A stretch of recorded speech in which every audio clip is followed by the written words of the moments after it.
الحمد لله وحده والصلاة والسلام على من لا نبي بعده أما بعد فأعوذ بالله من الشيطان الرجيم بسم الله الرحمن الرحيم وقال الشيطان لما قضي الأمر إن الله وعدكم وعد الحق ووعدتكم فأخلفتكم وما كان لي عليكم من سلطان إلا أن دعوتكم فاستجبتم لي فلا تلوموني ولوموا أنفسكم ما أنا بمصرخكم وما أنتم بمصرخي إني كفرت بما أشركتمون من قبل ان الظالمین لهم عذاب علیم۔ صدق اللہ العظیم۔ آج ہم اپنے درس قرآن کا آغاز سورہ ابراہیم کی آیت نمبر 22 سے کر رہے ہیں۔ اللہ تبارک و تعالی ارشاد فرماتے ہیں، اور شیطان کہے گا جب سارے کاموں کا فیصلہ کر دیا جائے گا، ان اللہ وعدکم وعد الحق، بے شک اللہ تبارک و تعالی نے تم سے سچا وعدہ کیا اور میں نے تم سے وعدہ کیا، میں نے تم سے وعدے کی خلاف ورزی کی۔ ان آیات کا ما قبل والی آیات سے ربط یہ ہے کہ ما قبل کے اندر ضعفاء کفار اور ان کے سرداروں کی آپس میں گفتگو کا ذکر تھا۔ آج کی اس آیت مبارکہ کے اندر شیطان کی گفتگو کا ذکر ہے، جو کہ کافروں کا سردار اور رئیس ہے۔ تو فرمایا شیطان کہے گا جب سارے کاموں کا فیصلہ کر دیا جائے گا، جب جنتیوں کے لیے جنت کا فیصلہ ہو جائے گا، جہنمیوں کے لیے جہنم کا فیصلہ ہو جائے گا، جنتی جنت میں، جہنمی جہنم کے اندر، اس وقت شیطان کہے گا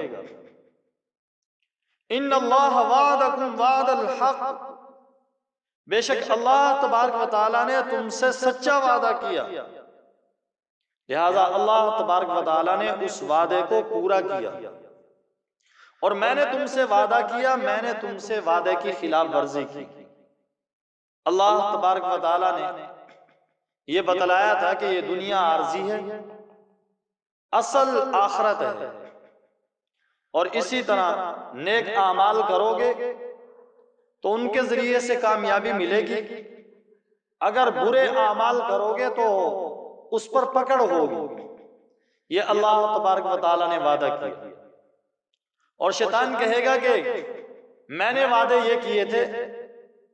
کہ نہیں، اصل یہ دنیا ہی ہے، آخرت نہیں، بس جو کچھ کرنا ہے یہیں کر لو، یہیں پر مزے اڑا لو،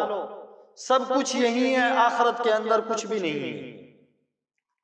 اور گناہ کے اندر اور برے کاموں کے اندر ان کی طرف میں نے تمہیں بلایا تھا، لہذا میں نے تمہیں بتلایا تھا کہ گناہ کے اندر ہی مزہ ہے، لہذا گناہ کیے جاؤ۔ ایک وعدہ اللہ کا تھا، ایک وعدہ میرا تھا۔ جو اللہ نے وعدہ کیا تھا وہ سچا وعدہ تھا، اور اللہ تبارک و تعالیٰ نے اسے نبھایا اور سچ کر دکھایا، اور جو میں نے تم سے وعدہ کیا تھا وہ میں نے تم سے جھوٹ بولا تھا، میں نے تم سے وعدہ خلافی کی، لہذا یہ شیطان گفتگو کرے گا۔ وَمَا كَانَ لِي عَلَيْكُم مِّن سُلطان، اور میرا تم پر کوئی زور نہیں تھا۔ شیطان یہ کہے گا کہ میں نے تمہیں دنیا کے اندر دعوت دی تھی، بلایا تھا، گناہ کی طرف لگایا تھا، إِلَّا أَن دَعَوْتُكُمْ، مگر میں نے تمہیں دعوت دی تھی، فَاسْتَجَبْتُمْ لِي، تم نے میری بات مان لی۔ شیطان کہے گا دنیا میں کوئی میرا زور نہیں تھا تم پر، صرف یہ تھا کہ میں نے تمہیں دعوت دی، گناہ کی، برائی کی، شرک کی، کفر کی، بس دعوت دی، تم نے قبول کر لی، میں نے کوئی زبردستی پکڑ کے تو تم سے نہیں منوایا تھا، لہذا میرا تم پر کوئی زور نہیں تھا، میں نے تمہیں دعوت دی تھی، تم نے میری دعوت قبول کر لی تھی، لہذا فلا تلومونی ولوموا انفسکم، آج مجھے ملامت نہ کرو، اپنے آپ کو ملامت کرو، مجھ پر الزام نہ دھرو، بلکہ تم خود مجرم ہو، تم میری بات نہ مانتے، تم اللہ کی بات مانتے۔ اور دیکھیں شیطان سچ بول رہا ہے، اور شیطان کی باتیں یہ سچی ہوں گی، اور آخرت میں وہ سچ ہی بولے گا۔ اور اللہ تبارک و تعالیٰ بندوں پر کتنے رحیم اور کریم ہیں کہ جو کچھ آخرت میں ہونا ہے، جو گفتگو ہونی ہے شیطان کی، وہ آج ہی ہمیں بتلا دی کہ شیطان جو تم سے وعدے کر رہا ہے، یہ جھوٹے وعدے کر رہا ہے، یہ دھوکے کے وعدے کر رہا ہے، یہ اپنی باتوں سے مکر جائے گا، پھر جائے گا، وعدہ خلافی کرے گا۔ لہذا آج ہی بندوں کو بتلایا جا رہا ہے کہ شیطان کے پیچھے نہ لگو، بلکہ رحمان کی باتیں مانو، اور رحمان کی باتیں مان کر تم کامیاب ہو جاؤ، اپنی آخرت کو بنا لو۔ فلا تلومونی ولوموا انفسکم، شیطان کہے گا تم مجھے ملامت نہ کرو، اپنے آپ کو ملامت کرو۔ ما انا بمصرخکم وما انتم بمصرخی، نہ آج میں تمہاری فریاد پر تمہاری مدد کر سکتا ہوں، اور نہ تم آج میری فریاد پر میری مدد کر سکتے ہو۔ شیطان کہے گا کہ آج نہ میں تمہیں اللہ کے عذاب سے چھڑا سکتا ہوں، اور نہ تم مجھے اللہ کے عذاب سے چھڑا سکتے ہو، نہ تم مجھے اللہ کے عذاب سے بچا سکتے ہو، نہ میں تمہیں اللہ کے عذاب سے بچا سکتا ہوں، ہم سب کے لیے اللہ کا عذاب ہے۔ انی کفرت بما اشرکتمون من قبل، اس سے پہلے جو تم نے مجھے شریک ٹھہرایا تھا، آج میں اس کا انکار کرتا ہوں، میں نے اس کا انکار کر دیا۔ شیطان کہے گا کہ تم نے مجھے اللہ کا شریک ٹھہرایا تھا، کہاں میں اور کہاں وہ پروردگار عالم، کہاں وہ رب العالمین، تم نے مجھے اس کا شریک بنا دیا، رب کی باتیں نہیں مانی، میری باتیں مانی، مجھے اس کا شریک بنا دیا۔ فرمایا ان الظالمین لهم عذاب علیم، بے شک ظالموں کے لیے دردناک عذاب ہے۔ اللہ تبارک و تعالی رحیم و کریم ذات بندوں کی اصلاح کے لیے بتا رہے ہیں کہ سبق حاصل کرو، ظالموں کے لیے دردناک عذاب ہوگا، کہیں تم بھی ظالم نہ بن جانا، اللہ کا شریک نہ ٹھہرانا کسی کو، بلکہ اللہ وحدہ لا شریک ہے۔ تو اس لیے اللہ تبارک و تعالیٰ نے جو کچھ ہونا ہے وہ پہلے ہی بتلا دیا اور نقل کر دیا، اور شیطان کی گفتگو بھی نقل کر دی کہ شیطان کے وعدے دھوکے کے ہیں، شیطان کے وعدے جھوٹے وعدے ہیں، شیطان وعدہ خلافی کرے گا، لہذا رب کی بات مان کر کامیابی پا جاؤ۔ اب تک تو جو ذکر ہوا وہ بدبختوں کا اور کافروں کا ذکر ہوا، اب اس کے بعد ایمان والوں کا اور نیک بختوں کا، خوش بختوں کا تذکرہ کیا جا رہا ہے۔ یہ قرآن کریم کا اسلوب ہے، طریقہ کار ہے کہ جہاں پر نہ ماننے والوں کا تذکرہ ہوتا ہے تو ساتھ ماننے والوں کا تذکرہ بھی ہوتا ہے، جہاں کافروں کا ذکر آتا ہے وہاں پر مومنوں کا ذکر بھی آتا ہے۔ تو فرمایا وَأُدْخِلَ الَّذِينَ آمَنُوا، جو لوگ ایمان لائے اور انہوں نے اچھے عمل کیے، ان کو ایسے باغات کے اندر داخل کیا جائے گا جن کے نیچے نہریں بہتی ہیں، خالدین فیہا بإذن ربہم، وہ اپنے رب کے حکم سے اس میں ہمیشہ رہیں گے، تحیتہم فیہا سلام، اور ان کا آپس میں ایک دوسرے کا استقبال سلام سے ہوگا، آپس میں ایک دوسرے کا استقبال سلام سے کریں گے۔ اس آیت مبارکہ کے اندر اللہ تبارک و تعالی ایمان والوں کو اور اچھے عمل کرنے والوں کا انجام بتا رہے ہیں۔ فرمایا جو ایمان والے ہیں، جنہوں نے اچھے عمل کیے ہوں گے، نیک عمل کیے ہوں گے، فرمایا ان کو ایسے باغات کے اندر داخل کیا جائے گا جن کے نیچے نہریں چل رہی ہوں گی، نہریں بہتی ہوں گی، فرمایا اپنے رب کے حکم کے ساتھ وہ اس میں ہمیشہ رہیں گے، تحیتم فیہا سلام، فرمایا ان کا تحفہ، ان کا تحیہ اس میں سلام ہوگا، ان کا آپس میں استقبال، ایک دوسرے کا جو استقبال کریں گے وہ سلام سے کریں گے، جنتی آپس میں ایک دوسرے کو سلام کریں گے جنت کے اندر، اور دنیا کے اندر اہل ایمان ایک دوسرے کو سلام کریں گے۔ یہ سلام، یہ مسلمان کی، ایمان والے کی پہچان ہے، اس لیے نبی کریم صلی اللہ علیہ وسلم نے حدیث پاک کے اندر ارشاد فرمایا کہ آپس میں محبت کو بڑھانے کے لیے ایک دوسرے کو سلام کیا، تو اس لیے سلام کرنا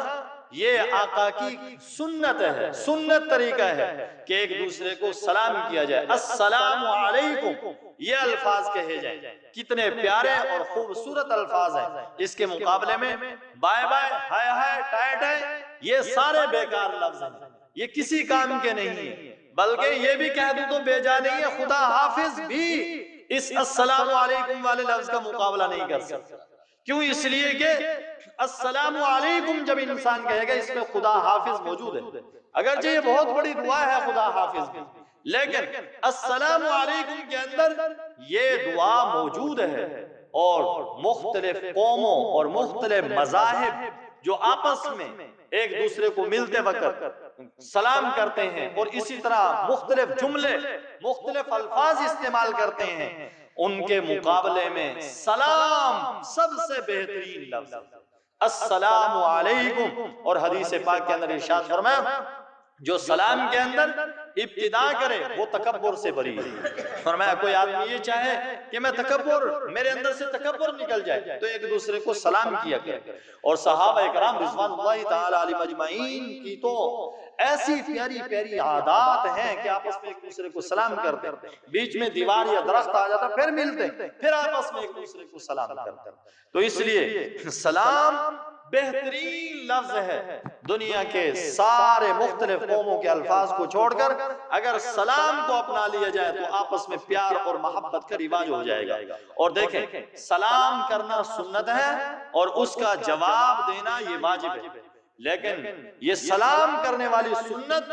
یہ واجب جو جواب دینا اس سے بھی افضل ہے، اس لیے پہیلی کے طور پہ کہا جاتا ہے کہ وہ سنت بتلاؤ جس کا درجہ واجب سے بھی زیادہ ہے،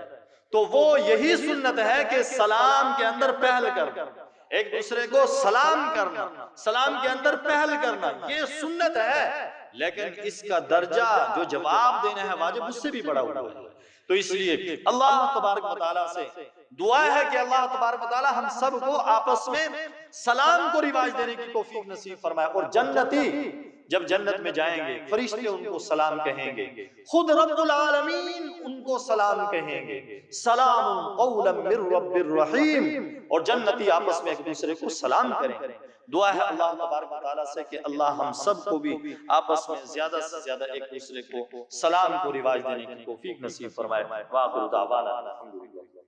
الحمدللہ رب العالمین، اللہم صلی علی سیدنا و مولانا محمد وعلی آل سیدنا و مولانا محمد وبارک وسلم وسلم علیہ۔ اے اللہ ہم سب سے راضی ہو جا، اپنی رضا مبارک ہم سب کو نصیب فرما، ہم سب کے گناہوں کو معاف فرما، امت مسلمہ کی خیر فرما، ملک پاکستان کی حفاظت فرما، اس کے تمام اداروں کی حفاظت فرما، اس کے دشمنوں کو ختم فرما، اس کے چپے چپے کی حفاظت فرما، اے اللہ دینی مساجد، مدارس، مراکز، اسی طرح علماء، طلباء، اے اللہ ایک ایک مسلمان کی حفاظت فرما، جہاں کہیں مسلمان مظلوم ہیں فریاد رسی فرما، جتنے حضرات درس میں شریک ہیں اے اللہ سب کی بخشش مغفرت فرما، سب کی بگڑیاں بنا، سب کی جائز حاجات پورا فرما، اے اللہ سب کی پریشانیوں کو ختم فرما، سب کو صحت، عافیت، ایمان والی دولت اے اللہ مرتے دم تک نصیب فرما، خاتمہ سب کا ایمان پہ فرما، وصلی اللہ تعالی علی خیر خلقہ محمد وعلی آلہ واصحابہ واہل بیتہ اجمعین، آمین آمین برحمتک یا رب۔ جزاک اللہ۔